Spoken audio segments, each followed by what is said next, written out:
Quick 25ಗೆ ಸ್ವಾಗತ. ನಾನು ಮಾಲ್ತೇಶ್. ಈ ಕ್ಷಣದ ಟಾಪ್ 25 ಸುದ್ದಿಯನ್ನು ಬನ್ನಿ ಕ್ವಿಕ್ ಆಗಿ ನೋಡ್ಕೊಂಬೋಣ.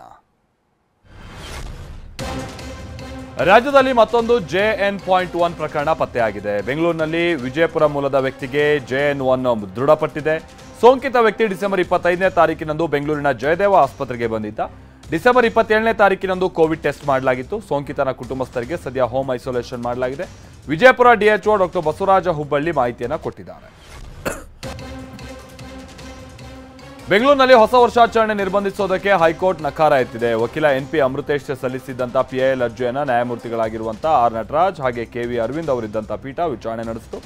ಸರ್ಕಾರ ಈ ಬಗ್ಗೆ ಯಾವುದೇ ನಿಯಂತ್ರಣಗಳನ್ನು ವಿಧಿಸಿಲ್ಲ. ಕೋವಿಡ್ಗೆ ಸದ್ಯಕ್ಕೆ ಹೆದರಬೇಕಾದ ಪ್ರಮೇಯ ಕಾಣ್ತಾ ಇಲ್ಲ ಅಂತಲೂ ಅಭಿಪ್ರಾಯ ಪಟ್ಟಿದೆ. ಯಾರೇ ಆದರೂ ಶಾಂತಿಯುತವಾಗಿ ಪ್ರತಿಭಟನೆ ಮಾಡಬೇಕು, ಕಾನೂನು ಕೈಗೆತ್ತಿಕೊಂಡ್ರೆ ಕ್ರಮ ತೆಗೆದುಕೊಳ್ತೀವಿ ಅಂತ CM ಸಿದ್ದರಾಮಯ್ಯ ಹೇಳಿದ್ದಾರೆ. ಕನ್ನಡ ಬೋರ್ಡ್ಗಳನ್ನು ಎಲ್ಲರೂ ಹಾಕಲೇಬೇಕು, ಕನ್ನಡ ನಾಡಿನಲ್ಲಿ ಕನ್ನಡ ಬೋರ್ಡ್ ಇರಲೇಬೇಕು, ಸರ್ಕಾರ ಇರೋದು ಕಾನೂನು ಪಾಲನೆ ಮಾಡೋದಕ್ಕೆ ಅಂತ KPCC ಕಚೇರಿಯಲ್ಲಿ ಅವರು ಹೇಳಿದ್ದಾರೆ. ನಾರಾಯಣಗೌಡ ದರೋಡೆ ಮಾಡಿದ್ರಾ ಅಂತ ಆಪ್ ಅಧ್ಯಕ್ಷ ಮುಖ್ಯಮಂತ್ರಿ ಚಂದ್ರು ಕಿಡಿಕಾರಿದ್ದಾರೆ. ಕೂಡಲೇ ನಾರಾಯಣಗೌಡ ಅವರನ್ನ ಬಿಡುಗಡೆ ಮಾಡಬೇಕು. ಇನ್ನು 15 ದಿನದಲ್ಲಿ ಸರ್ಕಾರವೇ ಬೋರ್ಡ್ ಅನ್ನ ಕಿತ್ತು ಹಾಕಬೇಕು. ಇಲ್ಲದೆ ಹೋದ್ರೆ ಇಡೀ ರಾಜ್ಯದಲ್ಲಿ ಬೆಂಕಿ ಹಚ್ಚಬೇಕಾಗುತ್ತೆ. ಕನ್ನಡ ಬಳಸದವರಿಗೆ ನೀರು ವಿದ್ಯುತ್ ಸೌಲಭ್ಯವನ್ನು ನಿಲ್ಲಿಸಿ ಅಂತ ಆಗ್ರಹಿಸಿದ್ದಾರೆ.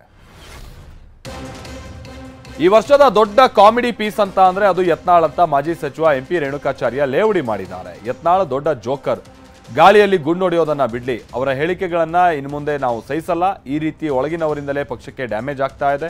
BSY ಮಂತ್ರಿ ಮಾಡಿಲ್ಲ ಅಂತ ಈಗಲೂ ಅವರು ಕೆಂಡ ಕಾರ್ತಾ ಇದ್ದಾರೆ ಅಂತ ಹೇಳಿದ್ದಾರೆ. ಬಿಜೆಪಿ ಸರ್ಕಾರದ ವಿರುದ್ಧ ಯತ್ನಾಳ್ ಭ್ರಷ್ಟಾಚಾರ ಆರೋಪದ ಬಗ್ಗೆ ಶ್ರೀರಾಮುಲು ಪ್ರತಿಕ್ರಿಯೆ ನೀಡಿದ್ದಾರೆ. BSY ಅವಧಿಯಲ್ಲಿ ಯತ್ನಾಳ್ ಕೂಡ ಶಾಸಕರಾಗಿದ್ರು. ಏನೇ ಖರೀದಿ ಮಾಡಬೇಕು ಅಂತ ಅಂದ್ರೂ ಟಾಸ್ಕ್ ಫೋರ್ಸ್ ನಿರ್ಧರಿಸ್ತಾ ಇತ್ತು. ಉಪಕರಣ ಖರೀದಿಯಲ್ಲಿ ₹1 ಕೂಡ ಅಕ್ರಮ ಆಗಿಲ್ಲ. ಶಾಸಕ ಬಸನಗೌಡ ಪಾಟೀಲ್ ಯತ್ನಾಳ್ಗೆ ಮಾಹಿತಿ ಕೊರತೆ ಇದೆ ಅಂತ ಹೇಳಿದ್ದಾರೆ.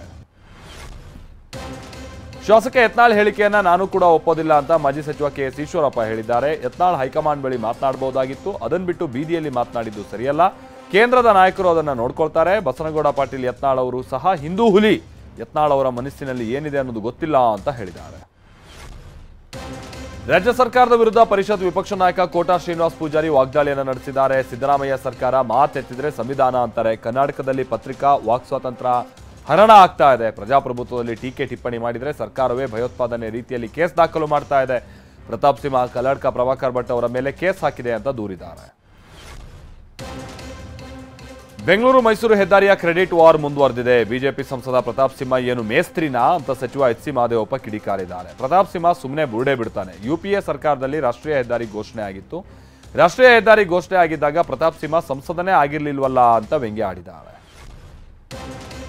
ದೇಶ ಮತ್ತು ರಾಜ್ಯದಲ್ಲಿ ಬಿಜೆಪಿ ಪರ ಅಲೆ ಇದೆ ಅಂತ ಬಿಜೆಪಿ ರಾಜ್ಯಾಧ್ಯಕ್ಷ ವಿಜಯೇಂದ್ರ ಹೇಳಿದ್ದಾರೆ. ಪ್ರಮುಖರ ಸಭೆಯಲ್ಲಿ ಬಿಜೆಪಿ ರಾಜ್ಯಾಧ್ಯಕ್ಷ ವಿಜಯೇಂದ್ರ ಈ ಹೇಳಿಕೆಯನ್ನು ಕೊಟ್ಟಿದ್ದಾರೆ. 3-4 ತಿಂಗಳಲ್ಲಿ ಲೋಕಸಭಾ ಚುನಾವಣೆ ಬರುತ್ತೆ.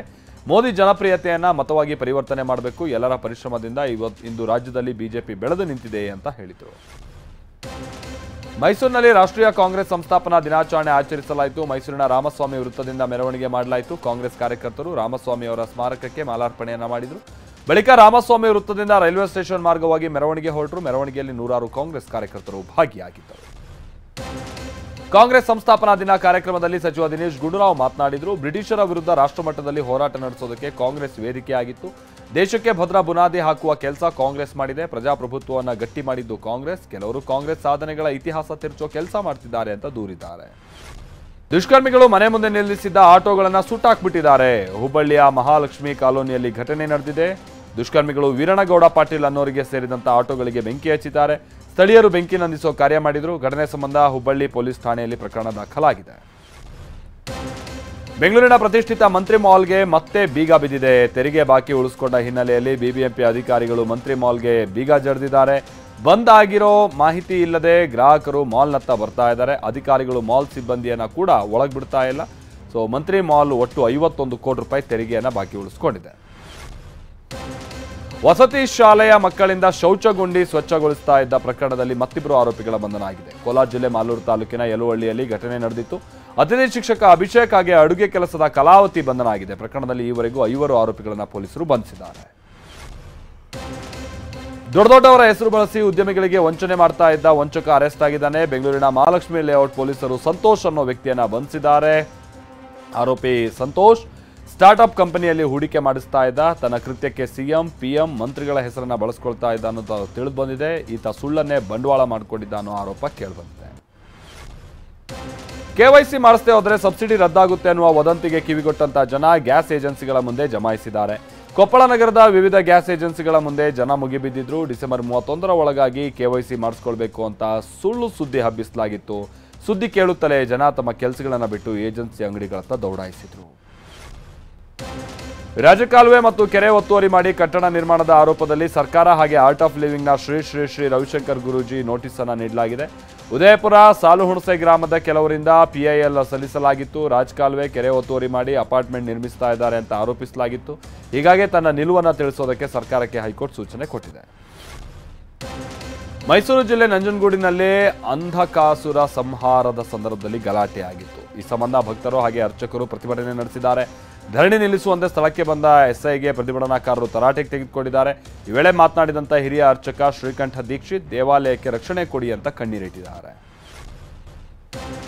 ಮೈಸೂರು ಜಿಲ್ಲೆಯಲ್ಲಿ ಸರ್ಕಾರಿ ಶಾಲೆ ಅವ್ಯವಸ್ಥೆ ಗೂಡಾಗಿ ಹೋಗಿದೆ. ಹುಣಸೂರು ತಾಲೂಕಿನ ಅಸ್ವಾಳು ಸರ್ಕಾರಿ ಹಿರಿಯ ಪ್ರಾಥಮಿಕ ಶಾಲೆ ಶಿಥಿಲಾವಸ್ಥೆಗೆ ತಲುಪಿದೆ. ಮೇಲ್ಚಾವಣಿ ಕಿತ್ಕೊಂಡು ಹೋಗಿದ್ದು, ಕೊಠಡಿಯಲ್ಲಿ ಮಕ್ಕಳಿಗೆ ಪಾಠ ಮಾಡಲಾಗ್ತಾ ಇದೆ. ಗ್ರಂಥಾಲಯ ಕೊಠಡಿ ಪುಸ್ತಕಗಳಿಲ್ಲದೆ ಖಾಲಿ ಹೊಡಿತಾ ಇದೆ. ಈ ಸಂಬಂಧ ದೂರು ನೀಡಿದ್ರೂ ಯಾವುದೇ ಪ್ರಯೋಜನ ಆಗಿಲ್ಲ ಅಂತ ಸ್ಥಳೀಯರು ದೂರ್ತಾ ಇದ್ದಾರೆ.